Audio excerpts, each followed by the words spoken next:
Sabe, quando a gente fala sobre Deus, muitas vezes a figura do Espírito Santo fica meio nebulosa. Tem gente que pensa nele como uma energia, uma força divina, quase como um poder cósmico. Mas e se a gente pensar diferente? E se ele for, na verdade, uma pessoa? É sobre isso que vamos conversar. E essa é a grande questão que a gente precisa responder. O Espírito Santo é só uma força, um poder que Deus usa, ou ele é de fato uma pessoa divina, a terceira da Trindade? Entender isso muda completamente a nossa forma de ver e se relacionar com Deus. Por isso, vale a pena a gente mergulhar nesse tema. Para organizar a nossa conversa, a gente vai seguir este roteiro. Primeiro, vamos entender por que é tão diferente falar de uma força e de uma pessoa. Depois, a gente vai ver o que a Bíblia diz sobre a personalidade e a divindade do Espírito. E aí, vamos explorar o que ele faz e, no final, como tudo isso se aplica na nossa vida, no dia a dia. Então, vamos começar pelo ponto principal. Pode até parecer um detalhe teológico, mas a diferença entre ver o Espírito como uma força ou como uma pessoa é gigantesca. Pensa bem, como uma força, como a eletricidade, a gente não se relaciona, a gente usa. Agora, com uma pessoa, com uma pessoa a gente conversa, a gente tem um relacionamento, muda tudo. E o ponto é exatamente este. Se o Espírito Santo fosse só uma força, ele não poderia se entristecer, nem ensinar, nem interceder. Essas são ações de uma pessoa. Então, tratar o Espírito Santo como uma coisa ou uma energia é ir contra o que a própria Bíblia revela sobre a natureza de Deus. Ok, mas então, quais são as evidências de que ele é, de fato, uma pessoa? Bom, as fontes que a gente analisou destacam alguns atributos que simplesmente não cabem na descrição de uma força impessoal. Vamos dar uma olhada em 3 deles que são bem claros. Mas antes, só para a gente alinhar os termos, quando a teologia fala de pessoa nesse contexto, não está falando de um ser humano de carne e osso. A ideia aqui é de um ser com consciência, que tem inteligência, emoções e vontade própria. Um eu que age e se relaciona.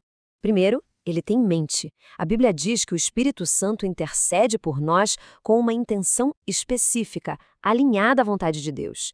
Isso não é uma coisa automática, mecânica. Isso exige consciência, pensamento, propósito. Uma força cega, por outro lado, não tem intenção nenhuma. Em segundo lugar, e isso é muito forte, ele tem emoções. Existe uma passagem que diz: "Não entristeçais o Espírito Santo". Agora, como é que se entristece a gravidade ou a eletricidade? Não dá, né? A tristeza é uma resposta de um relacionamento. Mostra que ele se importa com as nossas atitudes. E por fim, o terceiro ponto. Ele tem vontade. Quando se fala sobre os dons espirituais, o texto bíblico é claro. Ele distribui a cada um como quer. Não é uma distribuição aleatória, é uma decisão soberana e pessoal. Ou seja, mente, emoções e vontade são as marcas inconfundíveis de uma pessoa. Certo, então, se ele é uma pessoa, qual é o próximo passo? Que tipo de pessoa ele é? Um ser criado, tipo um anjo? Não. As fontes que estudamos são bem claras. Ele é plenamente Deus, igual ao Pai e ao Filho em essência, em poder e em glória. Aliás, é importante dizer que toda essa nossa análise tem como base a lição 8 da série sobre a Santíssima Trindade, escrita pelo comentarista Douglas Batista. Então, a gente está mergulhando num entendimento teológico bem fundamentado. E aqui a gente tem uma das provas mais diretas da sua divindade. Essa tabela mostra como atributos que só Deus possui são claramente aplicados ao Espírito Santo nas Escrituras. Onipotência, que é ter todo o poder, onisciência, saber de tudo, onipresença, estar em todos os lugares ao mesmo tempo, e eternidade. Essas características não são de um ser criado, são da própria natureza de Deus. Bom, se a gente já estabeleceu quem ele é, uma pessoa divina, a pergunta óbvia é: tá, mas o que ele faz? Qual é a obra dele? E a resposta é que a sua atuação é gigante, é fundamental. Vamos ver um resumo das suas principais ações. A gente pode dividir a obra dele em algumas etapas. Primeiro, ele age no mundo e na salvação. É ele quem convence do pecado, quem regenera a pessoa, dando uma nova vida, e quem sela como uma garantia da salvação.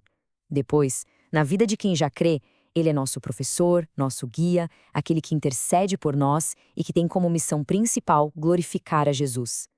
E toda essa obra leva a um processo contínuo chamado santificação.